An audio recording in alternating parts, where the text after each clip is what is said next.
am sorry for our improper management, and I truly appreciate your assistance, General. There is no need to apologize. We Cloud Knights fight on the battlefield while you judges punish the criminals. We are two sides of the same Xianzhou Luofu, and it is my honor to serve the Ten Lords' commission. I've grasped the situation of the prison break. Now tell me more about the current state of the Shackling Prison. Borisin infiltrated the prison in disguise and released the prisoners, spreading chaos. Among the judges on duty in the 4 divisions, Judge Shui from the detention division was killed and is temporarily unavailable. So, I'm taking over her duties and commanding Arumaton spectral envoys and spiritfarers to quickly restore order in the affected areas. I, and the 2 behind me, will go deeper into the prison to investigate. General, the situation inside is still chaotic and perilous. Your presence would be... It's common for Cloud Knight generals to face danger directly. Hoolay has escaped, and the Yaoqing envoy is being held hostage by the Borisin. His fate is unknown. This is a grave matter. Not only did the Merlin's Claw offer no reproach, she decided to go after Hoolay herself to prevent further calamity. I believe the Luofu owes her something in return for her fervent determination. How did the infiltrators learn about the location where Hoolay was held? And how did they time their plan just before the Yaoqing messengers were ready to escort him? Finding the answer to these questions shouldn't be too difficult. What truly matters is if we can gather the clues that lead us to the mastermind behind all of this. I understand, but I'm afraid it won't be an easy task. For a long time, this hidden force has been pursuing their own goals and undermining the security of the Luofu. Backing down now will only encourage them to further endanger the peace here. The Ten Lords Commission will support your decision with everything we have, General. DanHeng and Lingsha, I'll need both of you to accompany me on this challenging journey. Well, it's part of my responsibilities as the Cauldron Master. So, where would you like to start, General? Let's start with those Borisin disguised as foxians. My people have already prepared the evidence. According to Lieutenant Yanqing's report, he stumbled upon a few suspicious foxians at Stargazer Navalia. After following them, he discovered that they were actually Borisin in disguise. This is one of the bodies. Looking at him now, it's hard to imagine how he transformed into a foxian. My alchemists detected some complex ingredients in his remains, which might explain how these Borisin were able to disguise themselves as foxians. Simply put, foxians and Borisin share a common ancestry. Although they look completely different now, there isn't much genetic difference between them. This medicine allows Borisin to temporarily change their shape into that of foxians. So, in other words, if they stop taking the medicine, their true form will soon be revealed?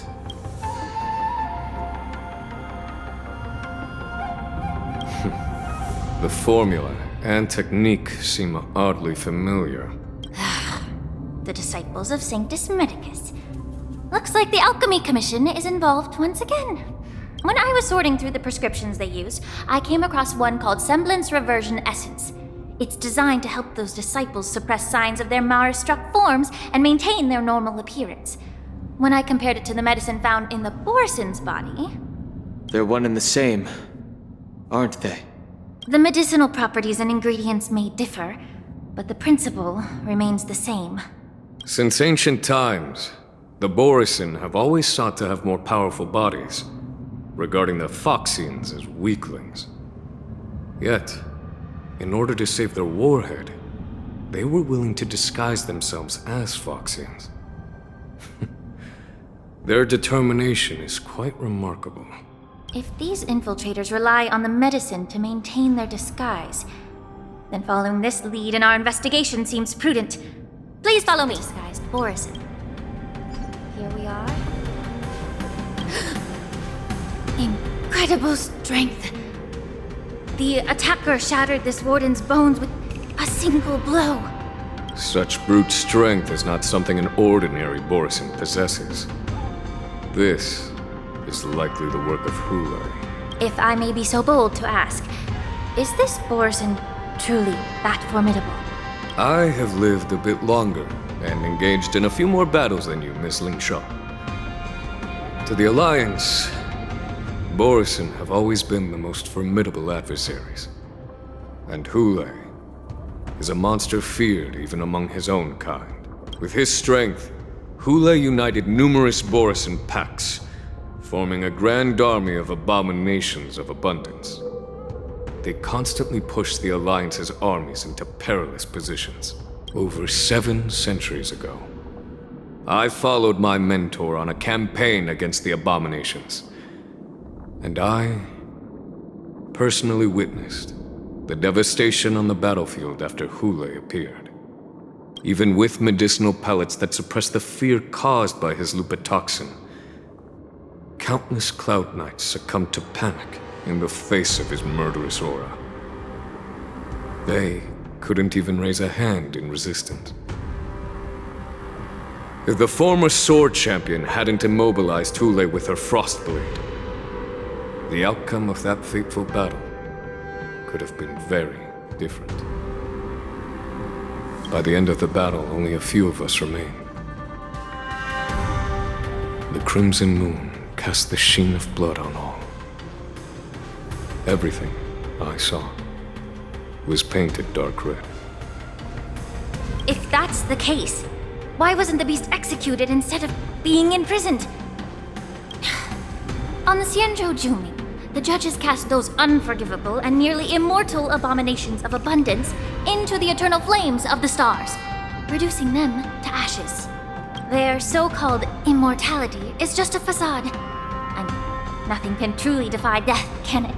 I just don't understand why the Luofu kept this tumor for so long, leading to the terrible situation we're facing now. But I guess I understand. The people of the Luofu are known for their kindness. Even when faced with the malignant tumor within the Alchemy Commission, they couldn't bring themselves to cut it out. Instead, they exiled the healer, who tried to solve the problem, to the Xianzhou Zhuming. I understand if you hold grudges against me, Miss Lingsha. I take the blame for the resurgence of the disciples of Sanctus Medicus.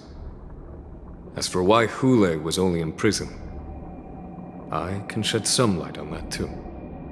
I'm just a healer. I'm not familiar with the past. I'd appreciate it if you could enlighten me, General. All right. Let me tell you more about it as we go. Did this Cloud Knight also take the medicine?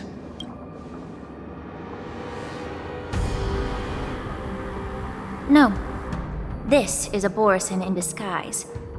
A guard killed him before he could return to his original form. All these Borisin are dressed in official attire. Besides the Cloud Knight, there were also 2 Borisin disguised as members of the Skyfaring Commission and the Artisanship Commission. Whoever is providing them with official identities must hold them.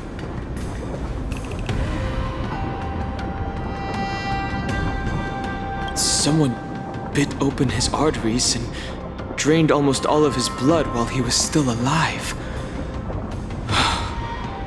Such a cruel and ruthless act. Despite being a long-lived species, Borisin are actually more like predatory beasts that must feed on raw blood and flesh. I've heard that Hoolay was deprived of food and water in the Shackling Prison. It's hard to imagine how he managed to suppress his hunger for over 7 centuries. Will the hostage from the Yaoqing be able to avoid being his meal? Such is the terrible nature of the abominations of abundance. We subjected him to the Forest of Swords to drain his life force. But in the end, his punishment turned into a test of our patience. Just like you said, Miss Lingsha. Casting a creature that can't be killed into a star would be a way to permanently get rid of it. But unfortunately... The Foxians didn't agree to that. Exactly. The atrocities committed by Hoolay went beyond mere massacres. Throughout numerous wars, We made every effort to eradicate the Borisin. But Hoolay, with his mysterious sorcery, turned countless foxians into his pawns. And so the Borisin kept returning. The foxians curse his name day and night, and they even use it to scare children into staying quiet. How could they grant a swift death to such a great sinner? I wonder if you know why Hoolay wasn't taken into custody by the Foxian majority Xianzhou Zhuming, but instead imprisoned in the Xianzhou Luofu is Lingsha.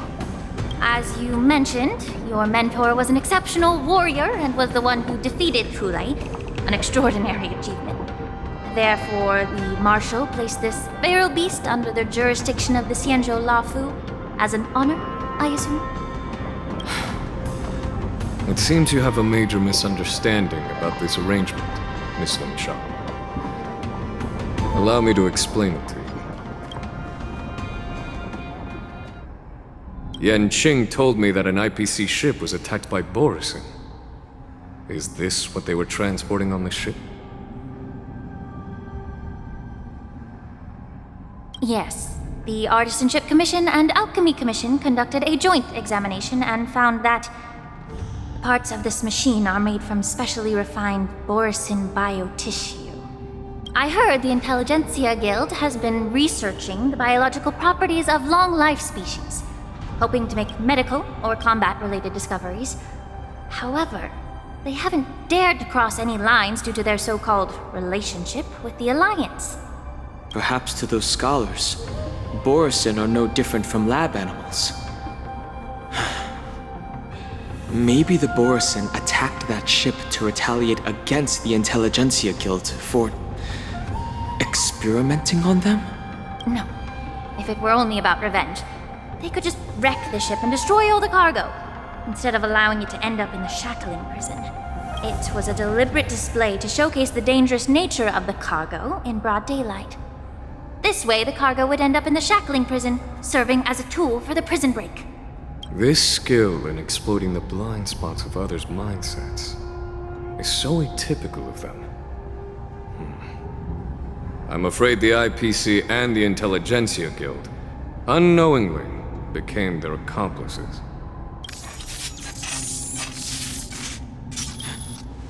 Watch out!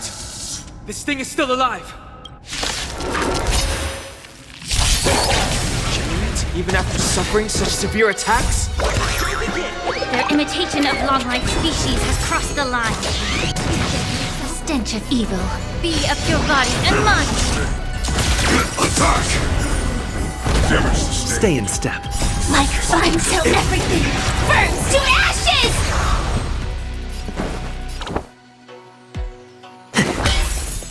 Fight to live! Somebody eternal. Every petal, all will be swept away by the wind. Set the seas ablaze!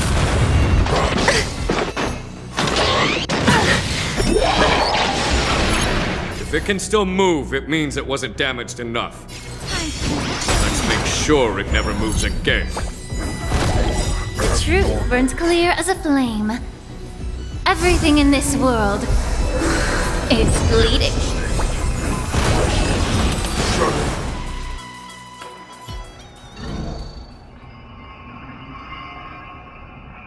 You haven't answered my question about why Hoolay was imprisoned in the Luofu instead of the Yaoqing, General. You've been reserved in your response. Could it be that such an arrangement wasn't an honor? The reason why the Marshal didn't leave Hoolay on the Yaoqing lies in the very mech in front of us. Are you suggesting that there are people trying to understand Hoolay's secrets and use them for their own purposes? Just like with this mech? Well, I understand. I've heard that the Foxians on the Yaoqing share a bloodline with the Borisin. And just like the Borisin, some of the Foxians there experience an uncontrollable insanity called moonrage. The Marshal believed that this would be inhumane and no different from what the Borisin did, so...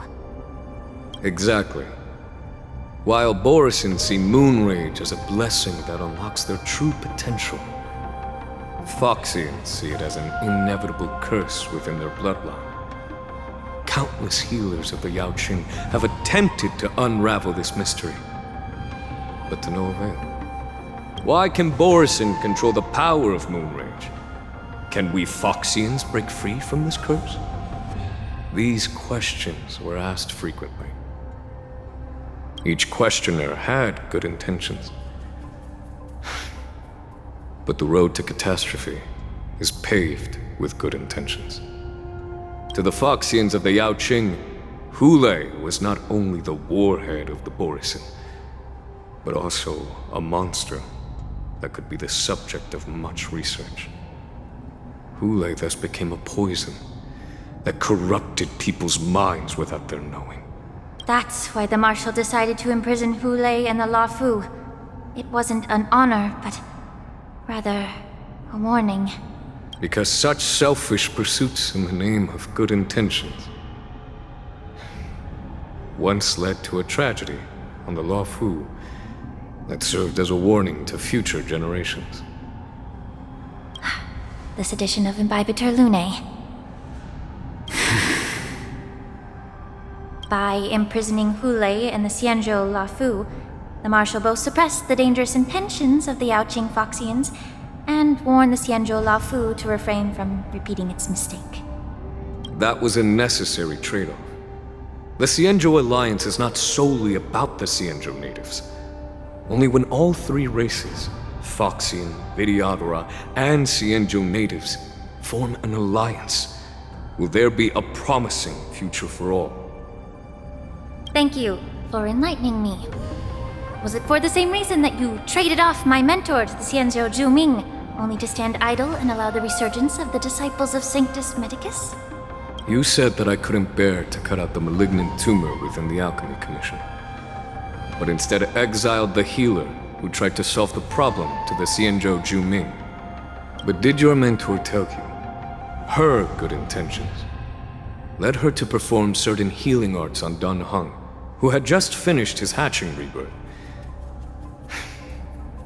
so that he would regain the memories of his past life? What did you just say? She believed that restoring the High Elder's knowledge of his past life would allow the Vidyadharas to resume their duty as the guardians of the Ambrosial Arbor, quelling the strife within their clan and bringing everything back on the right path. But just as I mentioned earlier, the road to catastrophe is always paved with good intentions. Since then, the 6 charioteers decided that the Alchemy Commission would no longer have a cauldron master. Until your arrival now. If that's the case, I should thank you for protecting my mentor by exiling her, General. Quite the contrary. I should be the one thanking you. Thanking me? All I ever want is to have a clear conscience. However, can long-life species truly achieve that goal in their long-drawn lives? For example, you were implicated along with your mentor and forced to leave your homeland without knowing the truth. And now, with the complicated situation in the Alchemy Commission, the Alliance has spared me a lot of trouble by sending you to handle this challenging task. Shouldn't I be thanking you instead? Your eloquence is indeed impressive, the divine foresight. You won't even leave me any excuses to hold a grudge against you. But let me make it clear. The Alliance sent me here to handle the business impartially, not to choose sides. It doesn't matter which side you choose, Miss Lingsha. At the end of the day, both you and I stand on the side of the Alliance, don't we? Let's keep going.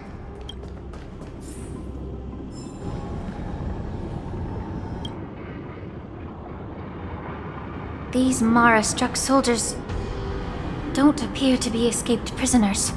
How can you tell? These soldiers are fully armed. Obviously, they didn't hastily join the battle.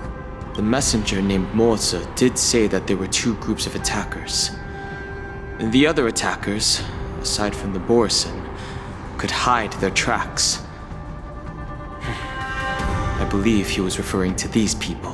Hide their tracks? Exactly. I've engaged with these attackers before, and they used cloud hymn magic to hide their presence. Without careful observation, no one can detect them. You once warned me to be cautious of the Vidyadhara Elder's influence within the Alchemy Commission. Could it be? What's on your mind, Miss Lingsha? Well, it seems that someone provided the attackers with a map of the Shackling Prison. And considering the Vidyadhara's involvement in the prison's construction, it raises suspicion about their role in this. Additionally, the fact that the Borisin need medicine to disguise themselves would suggest that there are still moles within the Alchemy Commission assisting them covertly. Moreover, forging official identities for the undercover Borisin would require someone with significant authority. And the presence of assassins capable of using cloud hymn magic deepens my suspicion about the preceptors. But why would the Vidyadhara collude with the Borisin and aid in Hoolay's escape? They aim to spread chaos. They believe that only in chaos can they regain their former power and influence. Since this edition of Imbibe de Lune, the once proud dragon race has been powerless, watching their influence wane. Being a native of the Luofu, Miss Lingsha, I believe you understand the implications. However, I don't think the preceptors are the true masterminds. If I'm not mistaken, the one behind all this treachery is the Lord Ravager who exploited the weaknesses within the Luofu and instigated the disciples of Sanctus Medicus, ultimately leading to the Ambrosial Arbor's resurrection. Fentilia. Please remember, General, that everything I've mentioned is mere speculation. We need concrete evidence for a public trial. If you want to interrogate someone within the Vidyadhara's ranks, you'll need irrefutable proof. So, what's your plan, Miss Lingsha? I'll send an invitation to the preceptors. An invitation? The preceptors have been inviting me for a personal meeting since my arrival on the Luofu. Now, I'll send them the remains of these Mara-struck soldiers and the route map I found in the prisoner's possession. Then, I'll ask them to meet me at Scale Gorge Waterscape. I'd like to hear their explanations. Good idea. If I were to take action, it might alert the true mastermind. I trust you to handle this matter, Miss Lingsha. The internal affairs of the Vidyadhara should remain under their jurisdiction. And don't worry if things don't go smoothly. Once the wolf hunt operation is over, the hidden truths will come to light. Speaking of the wolf hunt operation, I'm truly worried about the Yaoqing messenger who was taken hostage. Hoolay was starving in the Shackling Prison for centuries. I don't know if the messenger can survive in that wolf's clutches. May Rainbow's blessing keep him safe.